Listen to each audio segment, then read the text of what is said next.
married to Diego for 50 years. I served his parents, managed the household, and raised our children. He praised me to everyone, speaking of how wonderful I was. Yet, on his deathbed, after sending our children away, his gaze toward me was no longer gentle. His eyes were full of resentment and bitterness. Bianca, the biggest mistake of my life was marrying you. I regret it. I hate it. I was shocked, unable to understand.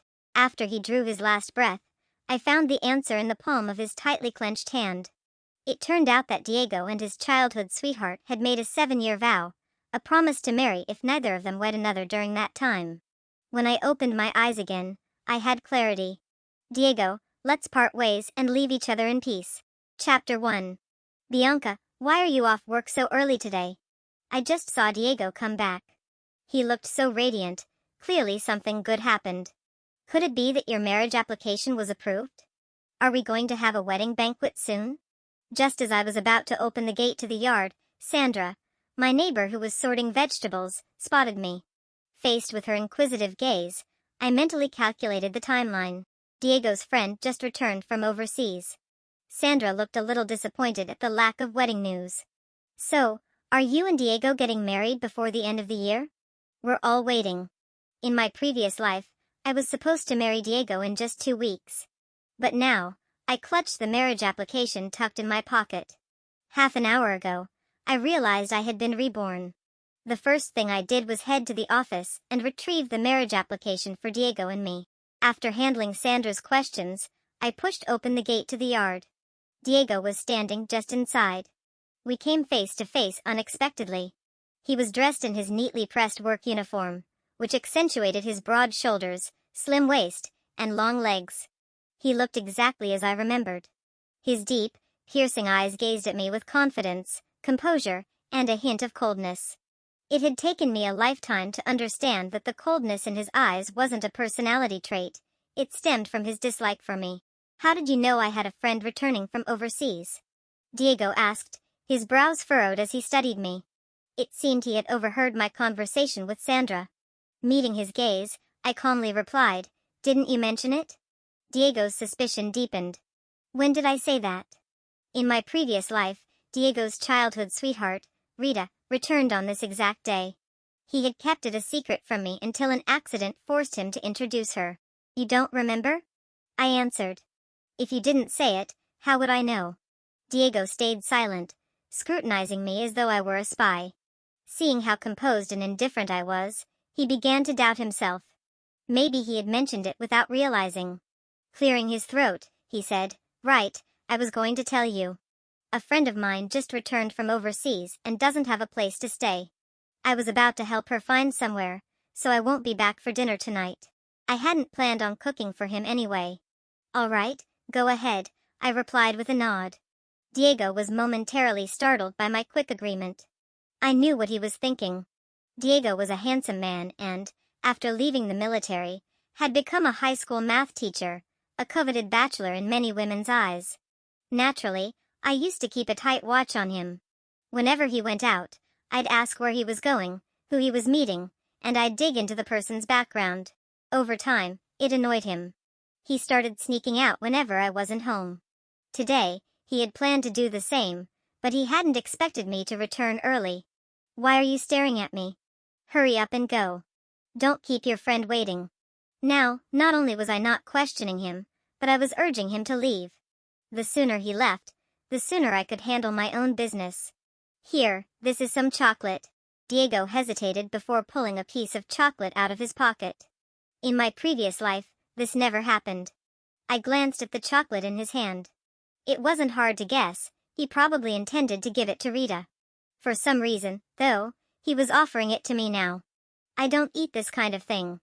It'll rot my teeth," I declined. I was no longer the naive girl who'd swoon at a small gesture of kindness from him. Nor would I forget the words he spoke to me on his deathbed. "Bianca, the biggest mistake of my life was marrying you. I regret it. I hate it." Seeing my rejection, Diego tried to explain, "This isn't candy. It's chocolate. I wouldn't know the difference. You should give it to someone who does." I cut him off impatiently and walked past him into the house. This time, Let him and his childhood sweetheart be tied together for good. Chapter 2. That night, Diego didn't come home. I didn't waste my time guessing what he and his childhood sweetheart, Rita, might be doing. Instead, I stayed up all night writing a report to apply for employee housing. Early the next morning, I submitted the application. The result wouldn't be out for a few days. Returning to work, I immersed myself in my duties. Time passed quietly, and before I knew it, the morning was almost over. I only had 2 or 3 patients left when Diego, carrying Rita in his arms, rushed in with hurried steps and pushed to the front of the line. Bianca, please take a look at my friend. She hurt her leg. Can you stop the bleeding first? I glanced at him briefly. I hadn't expected Diego, who had always been strict about rules and putting others first, to cut in line. Diego looked anxious. Why are you looking at me? Hurry up and check her leg. Following Diego's words, I looked at Rita's exposed calf. A shallow scratch. If they'd come any later, it would have started scabbing. I said calmly, go to the back of the line. Diego was stunned. What? I raised my voice. I said, go to the back of the line. This time, Diego heard me clearly.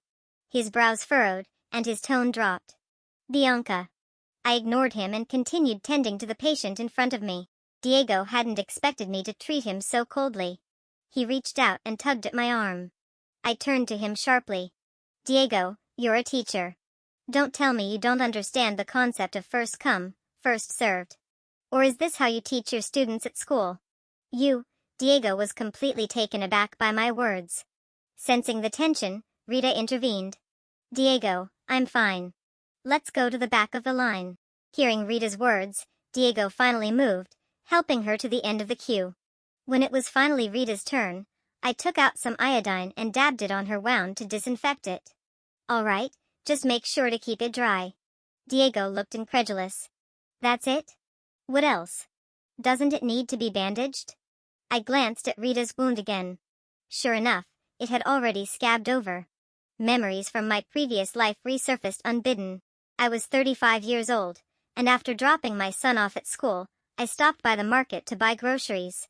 A speeding motorcycle grazed my leg, leaving a 7-centimeter-long gash that bled profusely. When I left the hospital, my leg was wrapped in layers of gauze, looking like a giant rice dumpling. That evening, when Diego came home from work and saw the state of my leg, he listened to what had happened and showed no concern. Instead, he scoffed at me, calling me delicate. That little scratch. You're so fragile. Back in my day, my comrades and I got shot and no one needed bandages like this. You're just making a fuss over nothing. Going to the hospital was a waste of money. A bit of alcohol at home would have been enough. Back then, I thought he was just a typical macho man, lacking empathy. Now I see it differently. It wasn't that he didn't understand how to care.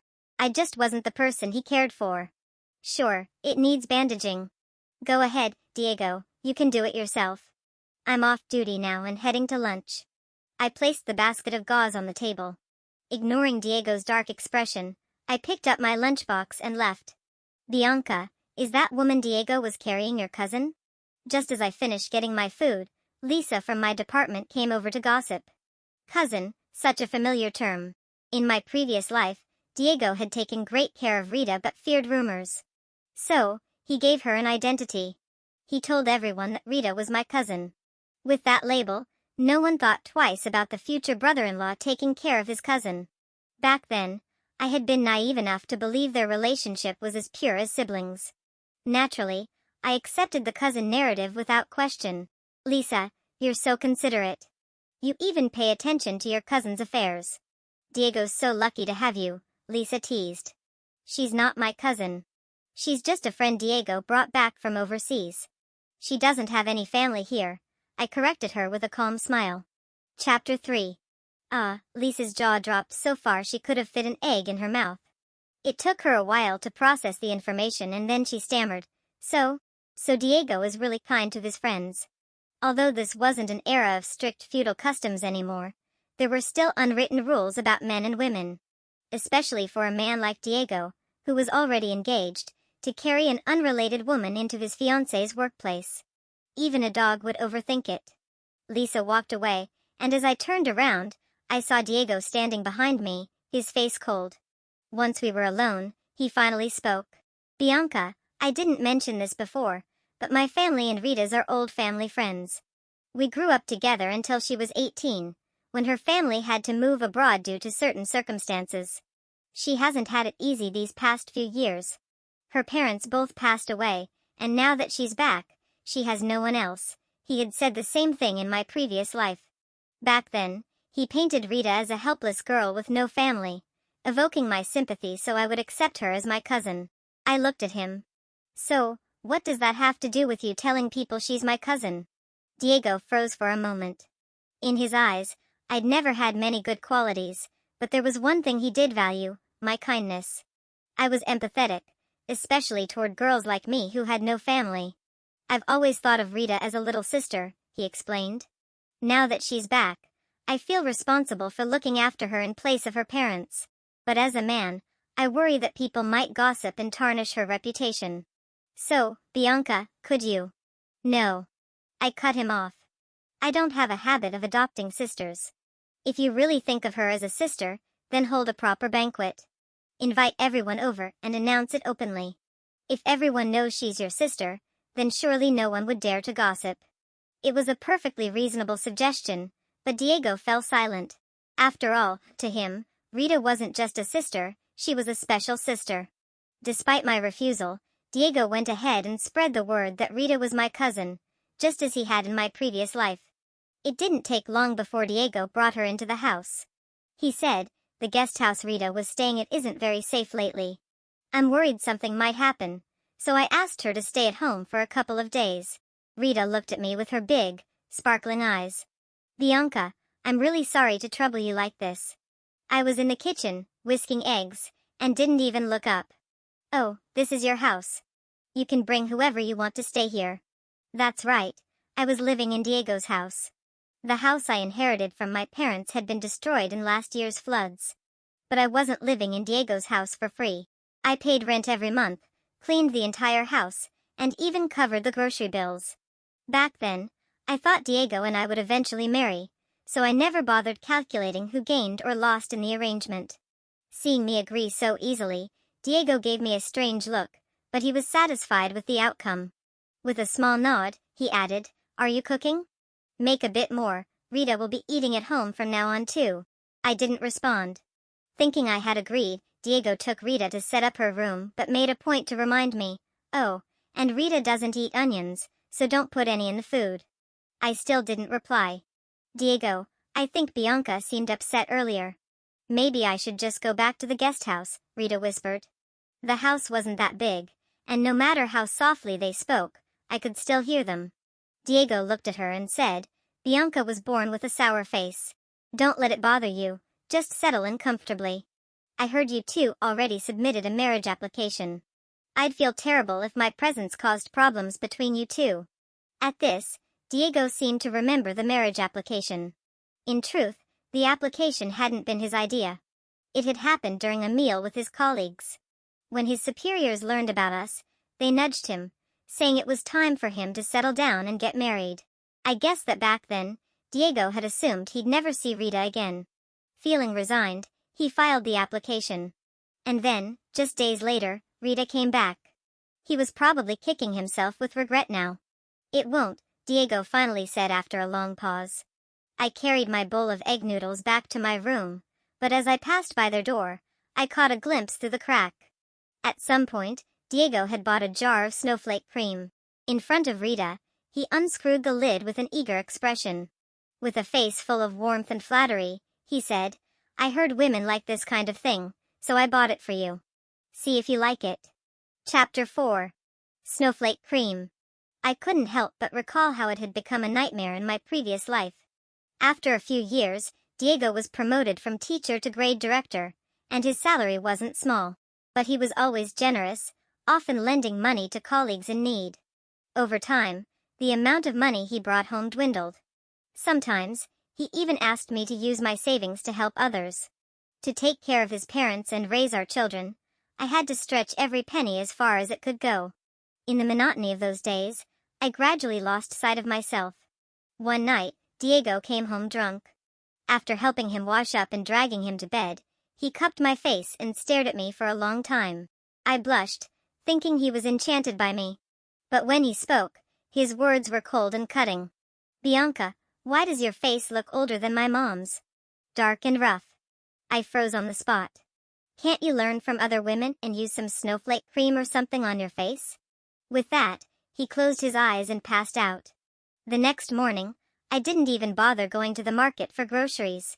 Instead, I went looking for snowflake cream. But I couldn't afford it. A single jar cost as much as a month's worth of groceries for the entire family. Years later, when I could finally afford it, I was already old. Diego stared at me in the mirror for a long time and said, "What's the point of slathering all that stuff on your face?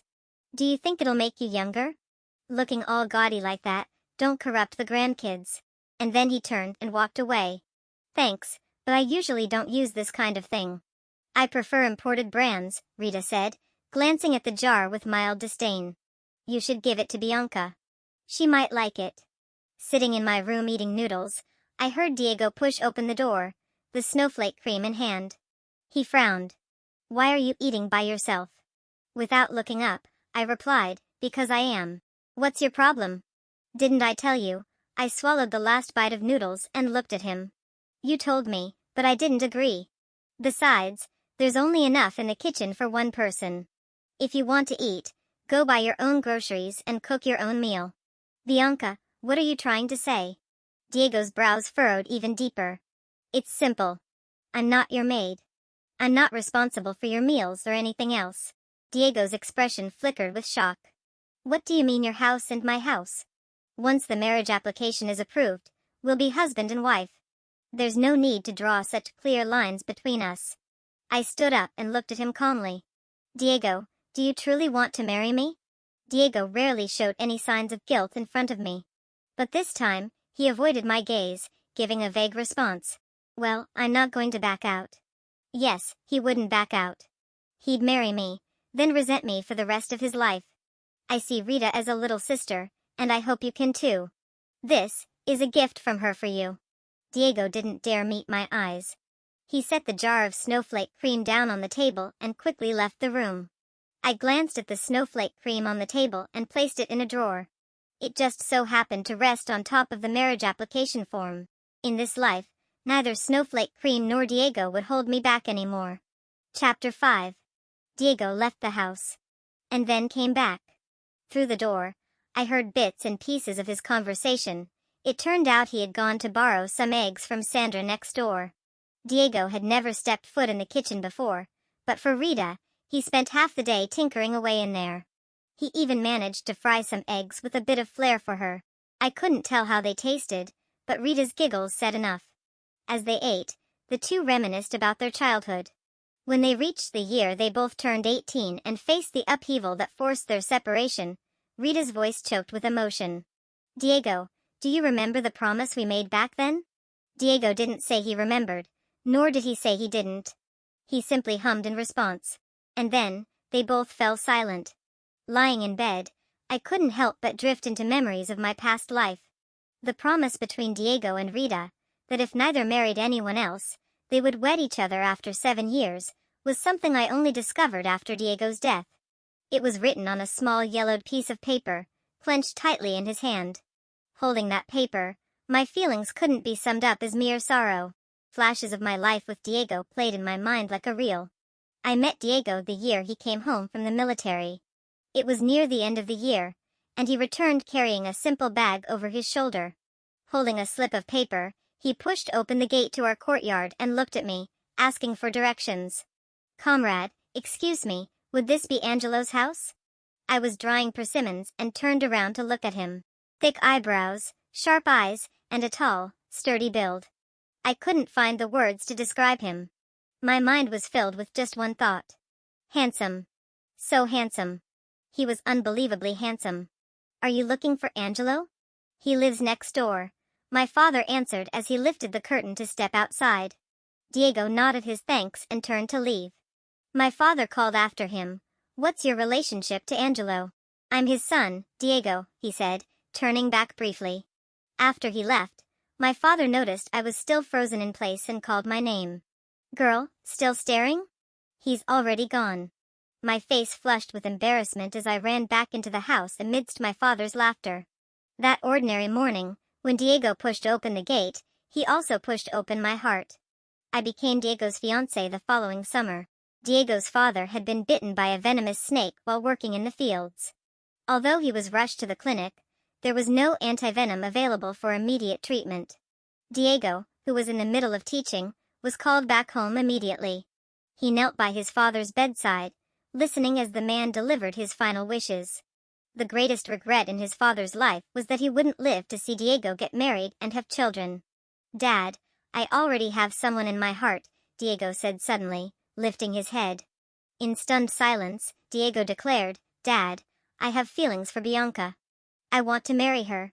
The next second, everyone's eyes turned toward me. When Diego said he had someone in his heart, I felt a pang of disappointment. But when he revealed that person was me, my heart soared. In the span of 3 seconds, I experienced what it meant to rise from the dust to the clouds. Uncle, I like Diego too. I'm willing to marry him, I blurted out without hesitation. At that moment, I naively believed Diego truly cared for me. Thinking back now, he simply didn't want his father to die with regrets. I was just a tool for his filial piety. Later, the antivenom was rushed in from a higher-level hospital, and Diego's father was saved. From then on, Diego never mentioned marriage again, always using work as an excuse to avoid the topic. Eventually, after my parents died in an accident, he couldn't back out of the engagement anymore. Diego, those were just the words of a child. Don't take them seriously, and don't dwell on them, came a voice from outside the room after a long pause. Hearing Rita's words, Diego stayed silent. Rita continued, Bianca, she's a good woman. It's obvious she likes you a lot, and you two seem well suited for each other. Her voice softened at the last sentence, as though even she didn't believe her own words. I yawned, closed my eyes, and drifted off to sleep. I never found out how Diego responded to Rita. The next morning, when I opened my door, I saw the two of them standing in the courtyard. The soft morning light bathed the entire yard. Rita was standing in front of Diego, tying his tie. Diego was tall, and to make it easier for Rita, he obediently lowered his head. The scene was both warm and picturesque. You look so handsome, Rita said with a satisfied smile after finishing the tie. Diego stretched his neck awkwardly. Do I? Of course. That's how people abroad wear it to work, Rita said with a raised brow. Wait, don't move. It looks a bit crooked. Diego froze, not daring to move a muscle. Rita adjusted the tie slightly. Then, without warning, she leaned forward and kissed him on the lips. Chapter 6. Rita's kiss caught Diego completely off guard. He instinctively took a step back, accidentally knocking over a flower pot that had been resting nearby. The clatter echoed loudly in the otherwise quiet courtyard. Bianca. Bianca, Rita quickly followed. Both of them turned toward the door in unison. When they saw me, Diego's expression cycled through a rainbow of emotions. He tried to compose himself, but it was clear he couldn't. Rita was the first to speak. Bianca, don't misunderstand. Just now, it's actually a kind of greeting custom from abroad. A kiss, and she still asked me not to misunderstand. Of course, she had just returned from abroad, and her psychological resilience was clearly stronger than most. I pressed my lips together and walked toward them. Maybe I was just born with a naturally stern face. My unsmiling demeanor made Rita's face pale. She bit her lip nervously. I pulled my hand out of my pocket. Seeing my movement, Diego instinctively yanked Rita behind him and looked at me. Bianca, if you have something to say it to me. Don't, he thought I was going to hit her. In truth, I was just pulling out a dead leaf that had gotten stuck in my pocket. I crumbled it between my fingers, letting the fragments scatter in the wind until they disappeared. Much like my feelings for Diego. I ignored Diego and glanced at Rita. Miss Rita, that's quite an interesting foreign custom. But Diego had a cold sore on his lip a couple of days ago. Medically speaking, it's a virus, be careful not to catch it. Rita's pupils widened in shock. Without looking back, I walked away. Bianca, you're just in time. Your application for staff housing has been rejected, said the department head as soon as I arrived at the office. Why? I asked, puzzled. It's because you don't meet the requirements. That's how things were in this era. If you didn't meet the criteria, nothing could get done. Director, I was about to plead with him when someone barged in loudly, interrupting me. These young people today are so unwilling to endure hardship. No one wants to go. The director turned to the newcomer and asked, still no one willing to volunteer? That's right. On the surface, it looks like a tough assignment, but once you've been there and come back, things could change significantly. From the fragments of their conversation, combined with memories from my previous life, something clicked in my mind. I suddenly remembered that the clinic had been ordered by the higher-ups to assign a medical worker to the Northwest front lines. When people heard Northwest, especially during the winter, they knew it would be a grueling assignment. Everyone avoided it, and because I was preparing to marry Diego, I hadn't volunteered either. In the end, the task fell to a newcomer at the neighboring clinic. She went, stayed for 5 years, and returned with multiple promotions. By the time she retired, she was receiving the same benefits as the director, with several talented students under her mentorship. Later, my old colleagues deeply regretted not volunteering. If I had known, I would have gone no matter what, even if it killed me. Director, I'll go, I volunteer. I raised my hand excitedly. The director turned to me, astonished. The assignment was urgent and the workload heavy. After confirming my decision several times, the director granted me a half-day leave to pack my things and say goodbye to my family. I didn't have any relatives in town, but my neighbors were kind to me. So, I went out immediately, bought groceries and meat, and invited Sandra and the others over for a meal. When Diego and Rita returned, I had just finished preparing the dishes. Why did you make so much food today? Diego asked, eyeing the table full of dishes with curiosity. Before I could answer, Sandra and the others pushed open the door, carrying festive-looking gifts in their hands. Bianca, look at what we've brought for you. I brushed past Diego to greet them. Sandra, sister-in-law, just having you here is enough. You didn't need to bring anything. How could we come empty-handed when you're hosting us for a meal? Girl, you seem so happy, treating us to a feast. Did your marriage application with Diego get approved? Hearing this, Diego's expression froze instantly. Bianca, the marriage application has been approved. Chapter 7. I glanced at Diego. Then took a moment to glance at Rita beside him. Her once bright and lively face had gone pale. Sensing my gaze, Rita clutched her head and said, Diego, I have a headache. I think I'll go back to my room to rest. Diego looked at her, unsure how to comfort her. He could only nod. Okay. The people around us noticed their interaction, and the atmosphere cooled briefly. I said nothing and simply invited everyone to sit down. Soon, the lively chatter of eating and drinking filled the air again. Everyone assumed that Diego and I were about to get married, showering us with blessings. May you have many children, grow old together. All the things Diego didn't want to hear. Eventually, he found an excuse to call me outside. Standing in the faint interplay of light and shadow, his features were partially obscured. Bianca, I need to know, has the marriage application really been approved? I stared at him and lied, it has. Even though he should have expected this, Diego's eyes widened in disbelief. Maybe it had come sooner than he anticipated. I watched the discomfort spread across his face and pretended not to notice. The application has been approved, aren't you happy? Happy? Diego forced the word out through gritted teeth. Of course you're happy. After all, you were the one who told your father you wanted to marry me because you had feelings for me, I continued. Diego stiffened at the reminder of that moment. But, Diego, I'm not happy. Looking back at my life, the biggest mistake I ever made was marrying you. I returned his words from my previous life to him word for word. Diego looked at me in shock, unable to understand. Bianca, what are you saying? I said it very clearly, and you heard it just as clearly. No, this can't be. Diego shook his head repeatedly.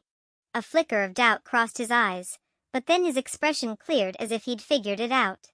Looking at me, he said, I see now. You said that on purpose, didn't you?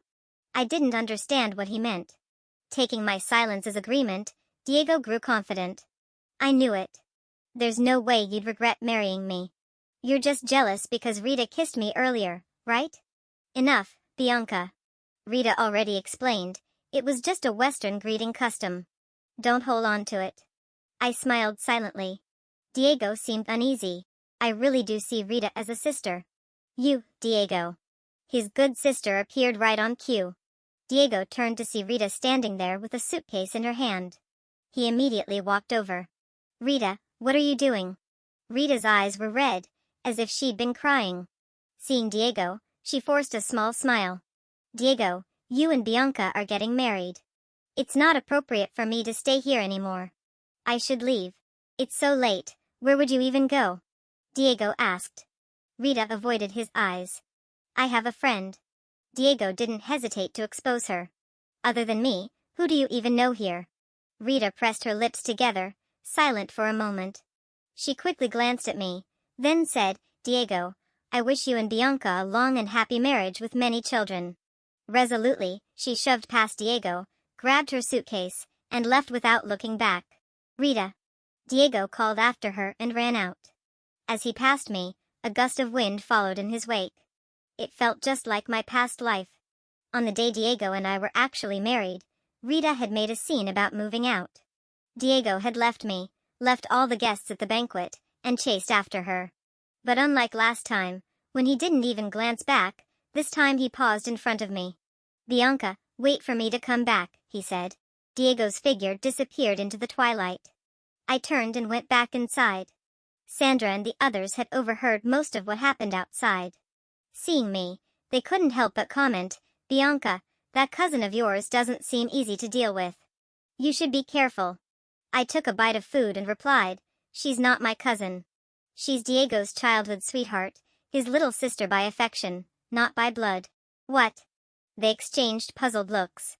After everyone had left, I took out the bag I had already packed and walked out of the house without looking back. Everything of mine was gone from the house. The only things left behind were the annulled marriage application and the jar of snowflake cream. Chapter 8. Diego caught up with Rita in the depths of the alley. Without saying a word, Rita threw herself into his arms and cried bitterly. When she had cried enough, Diego finally tried to persuade her. It's so late. You won't find a place to stay. Why don't you come back with me? No, I don't want to go back, Rita refused adamantly. Left with no choice, Diego took Rita to a guest house. Diego, I'm scared, Rita clung to him as he was about to leave. Can you stay with me? Diego turned around and met her tear-filled eyes. For some reason, Bianca's gaze from earlier that evening flashed through his mind. Cold, distant, and almost unfamiliar. He distinctly remembered that Bianca used to look at him differently. A wave of confusion washed over him, and he found himself blurting out, No, I need to go back. Rita froze, surprised by his swift refusal. Biting her lip, she played coy. Is it because you want to go back to Bianca? Well, of course, she's your wife now. You should be with her. After all, I'm just your sister by affection, not blood. Hearing this, Diego hesitated. Rita gave him a gentle push. Diego, don't worry about me. Go back quickly, don't keep Bianca waiting too long. That little push helped Diego make up his mind. You're right, it's not safe for you to stay here alone. Diego picked up an extra blanket from the room and placed it at the door. I'll sleep on the floor tonight. Rita had achieved her goal. But when she tried to take things further, she hit a wall. Diego held firm and refused to cross the line. He didn't touch her. The next morning, Diego took Rita out to find and rent a place. By the time everything was settled, it was already evening. Thinking of Bianca, he felt a pang of guilt. On the way home, he stopped at a convenience store to buy her favorite snacks. He figured Bianca must be at home cooking dinner by now. Pushing open the door, he began reciting the excuse he had prepared. Last night, I arranged for Rita to stay at the guest house, and I was about to come back, but then. Halfway through his sentence, Diego stopped cold. The kitchen was empty, Bianca wasn't there. Frowning, he went to push open the door to her room. The room was spotless and devoid of anyone. His brow twitched uncontrollably. A bad feeling began to spread through Diego's chest. Diego stepped out of the house, and searched every corner of the small cramped space again. He went in and out of the courtyard twice. When he spotted Sandra next door, he couldn't help but ask, Sandra, have you seen Bianca? Normally, Sandra would greet Diego with a warm smile and enthusiasm. But today, it was as if she had seen something unpleasant. She replied curtly, "Haven't seen her," and quickly went back inside. Diego felt that something was off, but he didn't think too much about it. Finding Bianca was his priority. He went back into the house. This time, he finally noticed something on the table that had been there all along. He walked closer and froze in place. On the table were the annulled marriage application and the unopened jar of snowflake cream. Diego's mind involuntarily replayed Bianca's words from the previous night. She had said, "Diego, I'm not happy. Looking back at my life, the biggest mistake I ever made was marrying you." It felt like a bolt of lightning struck him. His head buzzed, and he kept muttering to himself, This can't be, it can't be." It was hard to believe. After all, he vividly remembered the way Bianca had looked at him the first time they met, her eyes sparkling with light. She had looked at him like he was a treasure, full of adoration. How could someone like that suddenly decide she wouldn't marry him anymore? Diego jumped on his bike and rushed to the administrative office. The result of his inquiry hit him like a ton of bricks. Bianca had taken back the marriage application over 10 days ago. This wasn't a spur-of-the-moment decision. Diego panicked. He pedaled as fast as he could to the clinic. He needed to ask Bianca why she had done this. The head nurse, seeing Diego drenched in sweat, said, "Bianca's already gone to the Northwest front lines. Didn't you know that?" Diego shook his head. He looked as though he'd just been pulled out of a lake, utterly drained. He pushed his bicycle, soaking wet, as he trudged back home. Chapter 9. Have you found Bianca? One by one, familiar faces passed by, all aware that Diego was looking for Bianca. Diego, pale and worn, shook his head. Seeing his state, no one seemed surprised. As Diego walked a little farther away, the bystanders started whispering. "TSK, TSK, Bianca is such a good woman, and he ruined it. Serves him right." "What do you mean by that?" "You don't know. That Rita woman Diego keeps introducing as Bianca's cousin isn't her cousin at all. She's his mistress." "What? A mistress? And he had the audacity to bring her home. That's outright bullying Bianca." "Exactly." Diego, returning from his search, overheard and immediately scolded. "What nonsense are you spouting?" The group hesitated briefly but quickly regained their confidence. "Diego, you know perfectly well if it's nonsense or not. You're engaged, but you're fooling around with another woman. Don't think we didn't see you and that Rita woman entering the guest house together and not coming out all night." Diego faltered. We're innocent."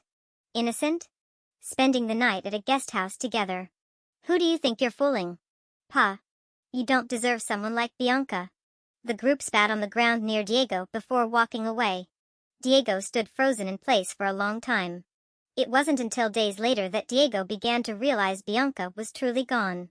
He had never thought Bianca was particularly important to him. But now, every little thing seemed to remind him of her. When he saw someone harvesting persimmons, he would remember Bianca rolling up her sleeves and climbing trees. Sitting high on a branch, she would pick a ripe persimmon and shout down, "Diego, look. Isn't this one perfectly red?" Diego would step closer and reply, "It's red." "Diego, what's red?" Rita's voice snapped him back to reality. Diego turned to see Rita standing beside him, looking puzzled. "Why are you here?" he asked. Rita smiled and held up a lunchbox. "I brought you lunch." Diego glanced at the box, frowning slightly. Rita, having spent years abroad, only knew how to prepare Western-style meals, cold bread, cold eggs, and a few pieces of lettuce. They were nothing like Bianca's steaming hot pork dumplings. "I've already eaten," Diego said hesitantly. "But..." Rita's voice wavered, feeling a bit hurt. At that moment, the school principal arrived, calling out, "Diego, come with me for a moment." About 10 minutes later, Diego emerged from the office, his expression grim. Rita, still waiting, immediately approached him. "Diego, what's wrong?" Diego shook his head without saying a word. Rita reached out to hold his arm, but Diego brushed her off. News of the meeting soon spread around the school. It turned out that a parent had reported Diego for inappropriate relationships with women, fearing he would be a bad influence on students. As a result, Diego was disqualified from being considered for the Outstanding Teacher Award he had been in line for. When Rita found out, She stormed into the principal's office to argue on Diego's behalf. By the time Diego arrived, the office was in chaos. "Diego, I only wanted to help you," Rita said, her voice trembling. "Brother." Rita thought Diego would comfort her, but instead, he scolded her harshly. "Ridiculous. Who told you to meddle in my affairs?" Rita was deeply aggrieved. "Brother, I was just trying to fight for your justice. I don't need it." The next moment, Rita burst into tears. Outside, a crowd of teachers had gathered. Many of them had met Bianca before, and now, comparing her to Rita, they couldn't help but sigh. "So, this is the sister Diego brought back from abroad? She's nothing like Bianca. Poor Diego, his life's going to be tough from now on." Their murmurs didn't escape Diego's ears. He hadn't realized that the Bianca he once thought was plain and unremarkable was so highly regarded in everyone else's eyes. After Rita's outburst, Diego was reassigned from teaching math to becoming a PE teacher. With much more free time on his hands, Diego started reflecting. The more he thought, the more he realized how often Bianca filled his thoughts. He recalled their first meeting, Bianca with her hair in 2 braids, wearing a red floral jacket, drying persimmons in the courtyard. When he opened the gate, it startled her. She turned to look at him, her deer-like eyes especially striking. As thoughts of Bianca consumed him, his feelings for Rita began to wane. Diego convinced himself that if he waited long enough, Bianca would return, and everything could be salvaged. But Rita sensed Diego's growing distance and didn't want to wait anymore. One evening, when Diego was drinking to drown his sorrows again, Rita climbed into his bed. The next morning, just as the neighbors were waking up but hadn't yet gone out, Rita staged a dramatic scene. She ran out of Diego's house in disheveled clothes, screaming about wanting to jump into the river. With this act, Diego's reputation was completely ruined. Left with no choice, Diego married Rita. Chapter 10. Far away on the northwest front lines, I was completely unaware of all this. Nor did I have the time to speculate about Diego and Rita's ultimate fate. As the new year approached, I performed a cesarean section on a mare struggling with a difficult birth. Among the group that came to express their appreciation afterward was a doctor. Hearing about the procedure, he offered me career-changing advice. "Young lady, your hands are remarkably steady. You're wasted as just a nurse, consider specializing in surgery," he said. "If the opportunity arises, I hope to see you at the Kyoto hospital someday." Before leaving, he handed me a few books. It felt like I had found my direction in life. I pored over those books, reading them repeatedly until I had memorized every word. In the days that followed, I became the go-to person for performing surgeries on cows, sheep, or any other livestock struggling with birth among the herders. Time passed day by day. I lived a life completely different from my previous one, understanding for the first time what it meant to live freely and for myself. I never thought about Diego again. 5 years went by in a flash. My mission there came to an end, and I returned to the long-awaited health clinic. The same director who had sent me off personally came to greet me. "Bianca, welcome back." He handed me a transfer letter. "This is from Kyoto Hospital, they specifically requested you." I opened the letter and immediately recognized the handwriting. There was no doubt about it. It was from Dr. Duncan, the mentor who had set me on this path 5 years ago. Over the years, I had kept in touch with him, writing letters whenever I encountered something I didn't understand. He always replied thoughtfully, despite his busy schedule. That evening, my colleagues held a welcome back and farewell party for me at the state-run restaurant. We ate and drank to our fill, chatting about all sorts of amusing things that had happened while I was away. Naturally, the topic of Diego and Rita came up. Ever since Diego married Rita, it was as if he had been cursed. He lost his secure teaching job and, after much effort, managed to land a position as a librarian. But even that didn't last. One day, Rita caught him chatting with a female coworker. Without a word, she grabbed the woman by her hair and attacked her. The incident not only humiliated Diego but also cost him the job. Rita, taking advantage of her pregnancy, escaped any consequences. This emboldened her further, and soon, no one in the neighborhood wanted anything to do with their family. There were plenty more stories like that. Diego must be regretting it so much now. Yes, especially when he let someone like Bianca go. Everyone instinctively glanced at me. I smiled nonchalantly, completely unbothered. After the meal, everyone gradually dispersed. Bianca. A voice suddenly called my name. I looked up. Diego was standing on the other side of the road, looking at me. In the 5 years since I last saw him, he had aged considerably. His hair had turned gray at the temples, and his once straight posture had a slight hunch. The look in his eyes shimmered with a complex mix of emotions. Bianca, I was wrong. I shouldn't have said those words. I realized he might have been reborn as well. As for his apology, I didn't think it was truly meant for me. It seemed more like a confession to himself, his regret over how this life had defied the expectations and fantasies he had in his previous one. The price he paid was too great, and the result was too bitter. So, he regretted it. Diego. Diego. Rita's sharp voice echoed from the alley behind him. Hearing it, Diego's eyes flashed with frustration and impatience. It was as though her voice carried a curse. I never thought I would see the day when Diego, who once cherished Rita above all else, would show such an expression toward her. The moment Rita appeared, chasing after him, I turned and walked away. Behind me, her shrill voice rang out, Diego. Are you here to see that slut Bianca? I'm telling you, as long as I'm alive, you'll never be with that slut. Diego, don't even think about getting rid of me in this lifetime. If I have to die, I'll make sure you die with me. Diego, say you love me. If you don't, I'll jump right here and now. The sounds of her screaming, crying, and fighting gradually faded into the distance. Suddenly, a memory surfaced in my mind. In our previous life, Diego had left too hastily, and I never had the chance to tell him. Rita had a severe hereditary mental illness. Why it didn't manifest in our previous life was probably because she had been alone and basking in the glow of love. I reached the end of the street and looked up at the sky filled with stars. In the vast sea of stars, there would always be one shining just for me. And my future was bright with promise.